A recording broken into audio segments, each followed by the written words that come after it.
They say love is blind, and sometimes it's deaf, dumb, and flat-out stupid, especially when a gold digger is involved. These cunning creatures stalk the land of love looking for easy prey. They're masters of disguise, these wolves in sheep's clothing. They prey on kindness, vulnerability, and worst of all, trust. A gold digger doesn't care about your heart. They crave your wallet.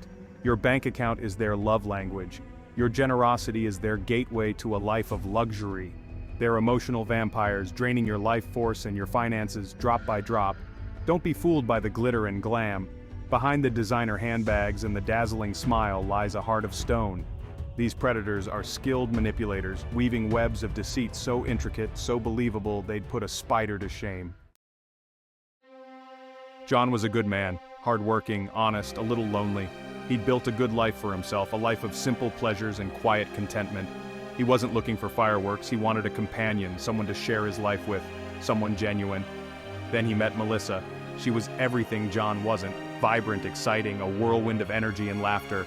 She was like a shot of espresso in his ordinary day, and she seemed interested in him, in his life, in his hopes and dreams.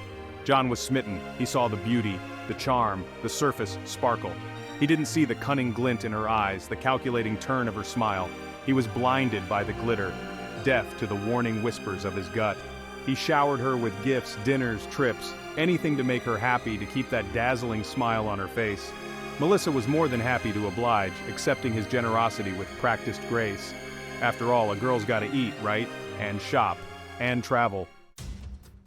Love is blind, they say, and John, blinded by his infatuation, missed every red flag, every alarm bell. He was a moth drawn to a flame, oblivious to the danger until it was too late. A fool and his money are soon parted, the old adage goes. And John, blinded by love, was well on his way to proving its painful truth. He was caught in her web, entangled in a love that was as fake as her designer handbag. But how did it come to this? How did a good, decent man find himself trapped in a spider's web of deceit? The answer, as always, lies in the details, in the slow, insidious creep of manipulation, in the gradual erosion of trust, in the blinding power of unchecked greed. John frequented the local library. The smell of old books, the quiet rustle of turning pages, the company of silent, thoughtful minds, it was his sanctuary, a refuge from the noise and chaos of the world outside. One sunny afternoon, he was engrossed in a biography of Abraham Lincoln, his brow furrowed in concentration. He sipped his lukewarm coffee, oblivious to the world around him. Suddenly, a laugh, like the tinkling of wind chimes, broke his concentration. It was a sound so unexpected, so incongruous in the hushed atmosphere of the library, that John looked up in surprise. Standing in the aisle, a vision in a bright summer dress, was Melissa.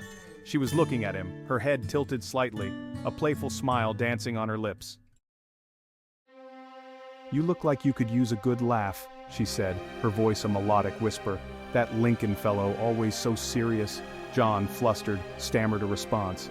He was out of his element, caught off guard by her sudden appearance, her disarming smile, her easy confidence. Later, much later, when the pieces of the puzzle were scattered at his feet, John would replay this moment in his mind. He would dissect every word, every gesture, searching for clues, for a sign, a hint of the deception that lay beneath her charming facade. But in that moment, all John saw was a beautiful woman, her eyes sparkling with amusement, her smile inviting him into her world, a world that seemed so much brighter, so much more vibrant than his own. They talked, or rather Melissa talked, and John, captivated, listened. She spoke of art, of music, of her travels to distant lands. Her words painted vivid pictures in his mind, transporting him to exotic locales, far from the mundane routine of his life. She was full of life, this woman, effervescent like the champagne he couldn't afford. But there was a vulnerability beneath the sparkle, a hint of sadness in her eyes that tugged at his heartstrings. John, ever the gentleman, was drawn to her. He saw a woman who had known pain, who craved security, who needed someone to lean on. He didn't see the calculated glint in her eyes, the way she subtly steered the conversation towards his work, his finances, his comfortable, predictable life. Melissa, with practiced ease, wove a tale of woe, a tragic childhood, an abusive ex-boyfriend, a string of bad luck that had left her emotionally scarred and financially drained. "All I want," she said, her voice choked with emotion, "is a chance at a normal life. A life filled with love, with someone who sees beyond the surface, who appreciates me for me. John, his heart melting like butter on a hot stove, reached for her hand. He vowed to be that someone, to protect her, to cherish her, to give her the happy ending she deserved.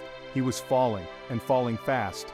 Little did he know he was falling into a carefully constructed trap, a gilded cage designed to hold him captive while she emptied his bank account and his soul.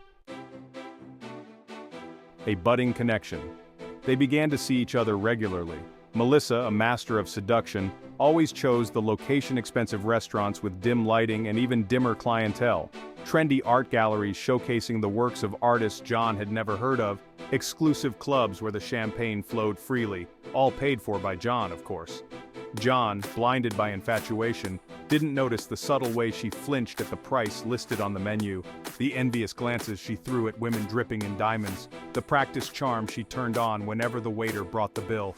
He was lost in the fantasy she had woven, a fantasy where love conquered all, even credit card debt.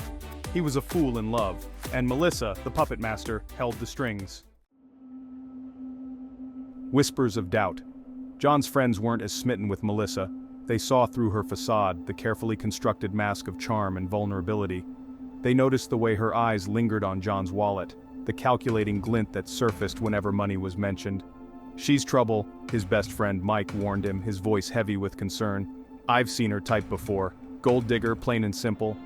But John, blinded by love, dismissed their concerns as jealousy. He saw only the good in Melissa, the woman she pretended to be. He was deaf to the whispers of doubt, blind to the warning signs flashing like neon lights. Love, he told himself, was about seeing the best in someone, even when they couldn't see it themselves. He was determined to prove his friends wrong, to show them the real Melissa, the woman he loved. Love is a word John believed that love was more than just words, it was about actions. So he showered Melissa with gifts, expensive jewelry, designer clothes, lavish vacations. Nothing was too good for his queen. He justified his generosity by telling himself he was making her happy. He was filling the void in her life, the emptiness left by her tragic past. He was her knight in shining armor, rescuing her from her demons. But what John failed to see was that he was feeding a monster. Every gift, every extravagant gesture only fueled Melissa's greed. She was a bottomless pit, and John, blinded by love, was shoveling money into it as fast as he could. His bank account dwindled, his savings depleted, but John remained oblivious.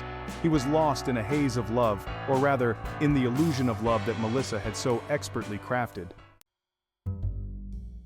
Living on cloud nine, or on John's dime, Melissa, a master manipulator, knew how to play her part to perfection. She showered John with affection, but only when it suited her. Her compliments were always backhanded, her requests thinly veiled demands. "You're so much more than just a pretty face," she'd purr, her fingers trailing down his arm. "You're successful, generous. Not like those other men." And John, hungry for her approval, lapped it up. He didn't question why she never offered to split the bill, why she always forgot her wallet at home, why her emergency expenses always seemed to coincide with his payday.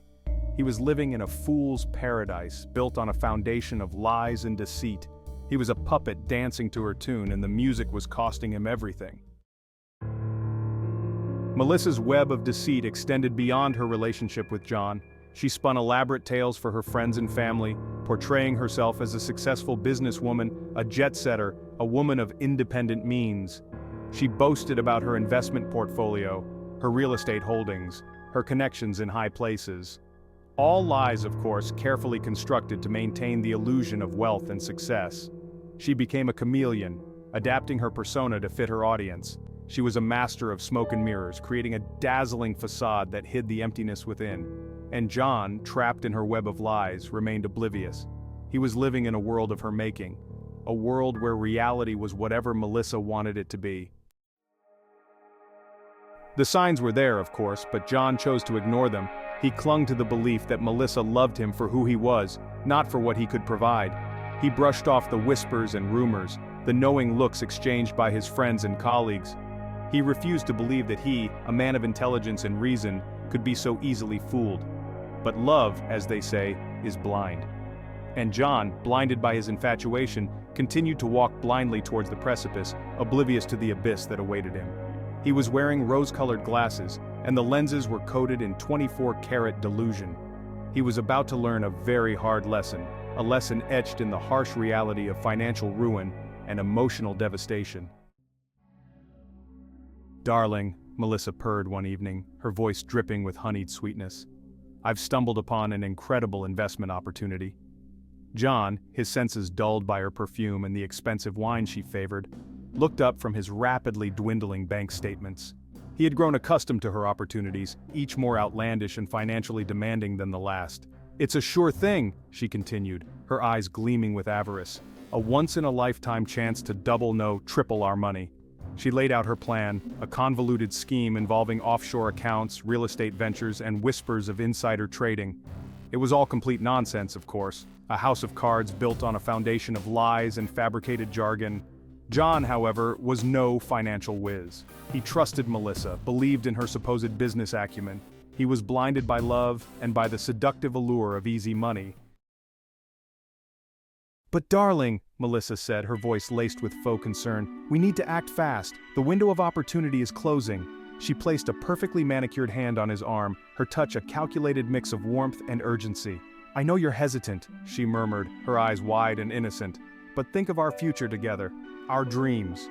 John, his resolve crumbling under the weight of her manufactured desperation, felt a familiar pang of doubt. He thought of his dwindling savings, the mounting credit card bills, the increasingly frantic calls from his financial advisor. But he pushed these thoughts aside. He couldn't disappoint Melissa, couldn't bear to see the light fade from her eyes. He would protect her, provide for her, even if it meant risking everything he had worked so hard for. Against his better judgment, John agreed to Melissa's plan. He liquidated his assets, cashed in his retirement fund, even took out a second mortgage on his house. He handed over his life savings to Melissa, his heart heavy with a mixture of hope and a gnawing sense of dread. "Don't worry, darling," Melissa cooed, her voice dripping with false reassurance. "I'll take care of everything." And John, blinded by love and the desperate hope that she was telling the truth, believed her. He clung to her promises of a brighter future, a future built on the shaky foundation of her elaborate lies. He had crossed the point of no return, placing his fate in the hands of a woman who saw him not as a partner, a lover, but as a mark, a means to an end. Weeks turned into months, and John saw no return on his investment. Melissa, a master of excuses, spun tales of market fluctuations, unforeseen delays, and bureaucratic hurdles. Her phone calls became less frequent, her visits shorter, her affection increasingly forced. The cracks in her facade were becoming impossible to ignore, the truth peeking through like weeds through concrete. John, his anxiety growing with each passing day, tried to reach Melissa, to get some answers, some reassurance. But she was always unavailable, her phone going straight to voicemail, her whereabouts shrouded in secrecy. The walls were closing in, the weight of his mounting debts, his dwindling options, pressing down on him like a physical burden. He had been played, used, discarded like a worn-out garment. The truth, when it finally arrived, was a bitter pill to swallow. John received a letter, cold and impersonal, informing him that Melissa had vanished. The investment opportunity had been a sham, a carefully orchestrated con. The money, his money, was gone, vanished into thin air, along with the woman he thought he loved. John was ruined, financially, emotionally, spiritually bankrupt. He had lost everything, his savings, his home, his pride, his faith in love. He had been a fool, blinded by love, seduced by a lie. And now, he was paying the price, a price far higher than any dollar amount could ever represent. The weight of his betrayal was suffocating. John withdrew from the world, seeking solace in the silence of his now almost empty apartment. The walls, once filled with laughter and the promise of a shared future, now mocked him with their emptiness. Sleep, once a sanctuary of escape, now evaded him. His nights were haunted by nightmares, visions of Melissa's mocking laughter echoing in the darkness. His days were a blur of despair, punctuated by the harsh ring of debt collectors and the sting of his own shattered dreams. The shame was a physical ache, a leaden weight in his gut. He barely recognized himself in the mirror. The once bright eyes now dull and lifeless, the youthful optimism replaced by a weariness that seemed to seep from his very pores. He had become a ghost, haunting the ruins of his own life, a stark reminder of the devastating power of unchecked trust and the cruel indifference of a gold digger's heart. The legal battle was short, brutal, and utterly humiliating. John, stripped bare of his assets and his dignity, was forced to declare bankruptcy. His home, a symbol of his hard work and dreams, was foreclosed. Friends and colleagues, initially sympathetic, slowly distanced themselves. Their whispers followed him like shadows, whispers of pity, of disbelief, of thinly veiled judgment. Their words, though unspoken, cut him to the core. How could he have been so stupid? He lost his job, his reputation tarnished by the scandal. Who, after all, would trust a man who couldn't even protect his own heart, let alone his finances? He was toxic, radioactive, a cautionary tale whispered in hushed tones. The world, once full of promise and possibility, had shrunk to the size of his despair. He was adrift in a sea of regret, the wreckage of his life bobbing around him like so much flotsam and jetsam. Mike, John's ever-loyal friend, stood by him through it all. He saw beyond the shattered facade, recognizing the inherent goodness that lay buried beneath the rubble of John's shattered life. "Don't let her take your spirit," Mike urged, his voice firm but kind. "You're better than this, John, stronger than you think." He helped John find a small, dingy apartment, a far cry from the comfortable life John had known. He brought over groceries, shared his meager meals, and offered a listening ear, a judgment-free space for John to process the enormity of his loss. Mike's unwavering friendship was a lifeline, a beacon of hope in the darkness that threatened to consume John. He was a living reminder that even in the ashes of despair, the seeds of redemption could be sown. It was a long, arduous journey. The road to recovery was paved with self-doubt, guilt, and the bitter aftertaste of betrayal. But John, with Mike's unwavering support, slowly began to pick up the pieces of his shattered life. He found a job, a humbling position far removed from his previous career, but a job nonetheless. He started small, focusing on each day as it came, each small victory a testament to his resilience. He attended therapy, confronting the demons that haunted him, dissecting the web of manipulation that had ensnared him. He learned to forgive himself, to acknowledge his own role in the tragedy without allowing guilt to consume him. He embraced simplicity, finding solace in the mundane routines of his new life. The lessons he learned, though forged in the fires of adversity, were invaluable. He had stared into the abyss and emerged, scarred but not broken. Years passed. John rebuilt his life, brick by painful brick. He found solace in the simple things, the companionship of a stray cat he adopted, the quiet satisfaction of a hard day's work, the unwavering loyalty of a true friend. He never forgot the pain of his past, the scars a constant reminder of his naivety, but he refused to let the bitterness define him. He had learned the hard way that trust, once broken, could be rebuilt, but it required vigilance, discernment, and a willingness to learn from the past. He had learned that love, true love, was not about extravagant gestures or material possessions. It was about shared values, mutual respect, and an unwavering commitment to the well-being of another. He emerged from the wreckage of his past, not unscathed but wiser, stronger and more determined than ever, to live a life defined not by his losses, but by the depth of his resilience and the enduring power of the human spirit to overcome even the most devastating of betrayals. John's story is a stark reminder that gold diggers aren't creatures of myth or fiction. They walk among us, preying on the good-hearted, the trusting, the vulnerable. Their weapon of choice isn't a pickaxe or a shovel, but charm, manipulation, and a cold, calculating greed that knows no bounds. The damage they inflict extends far beyond the financial. It cuts deep, leaving unseen scars on the soul, eroding trust, and poisoning the very wellspring of human connection. They are emotional vampires, draining their victims of their life force, their spirit, their very belief in the good in humanity. John paid a heavy price for his naivety, but his story, though painful, carries a powerful message. We must be vigilant, discerning, and learn to recognize the warning signs before we become entangled in their web of deceit. The glitter of gold, no matter how alluring, can never mask the darkness that lies beneath the surface. All that glitters is not gold, goes the old adage. It's a timeless truth, a warning whispered through generations, yet so easily forgotten in the throes of infatuation, in the face of a charming smile and a well-rehearsed sob story. We must learn to trust our instincts, that nagging voice in the back of our minds that whispers caution when something feels off, when actions don't align with words, when alarm bells ring, no matter how softly. True love, Genuine connection doesn't demand constant validation through expensive gifts or lavish displays of affection. It thrives on mutual respect, shared values, and a deep-seated understanding that transcends the material. It's about building each other up, not tearing each other down. Don't be blinded by the glitter, the facade of wealth, the carefully constructed persona. Look deeper, listen carefully, and trust your gut. It's better to be safe than financially and emotionally bankrupt. John's journey is a testament to the resilience of the human spirit.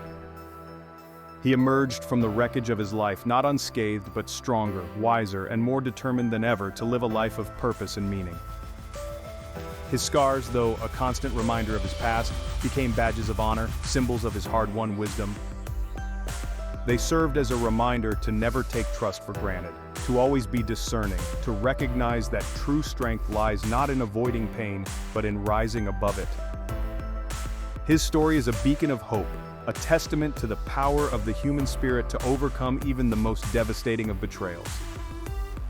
It reminds us that even in the darkest of times, even when we feel lost and broken, the capacity for love, forgiveness, and redemption resides within us all. We all bear scars, some visible, some hidden deep within the recesses of our hearts. But it's how we choose to carry those scars, how we allow them to shape us, that defines who we truly are. John's story is a cautionary tale, but it's also a story of hope, resilience, and the enduring power of the human spirit. It reminds us that even in the face of unimaginable betrayal, we have the strength to rise above, to rebuild, and to emerge from the ashes stronger and wiser than before. It's a reminder that true wealth resides not in the size of our bank accounts, but in the richness of our relationships, the depth of our character, and our unwavering belief in the power of hope to guide us through even the darkest of nights. Let John's story be a lesson to us all. Let it inspire us to be vigilant, to trust our instincts, and to never allow the allure of material wealth to blind us to the true treasures in life: love, loyalty, and the unwavering support of those who truly care. For in the end, it's not the gold that defines us, but the gold within our hearts. We're hoping you have learned the lesson. Please let us know in the comments box, what topic do you like us to create contents? Please subscribe our channel to get notifications for next videos. Thank you.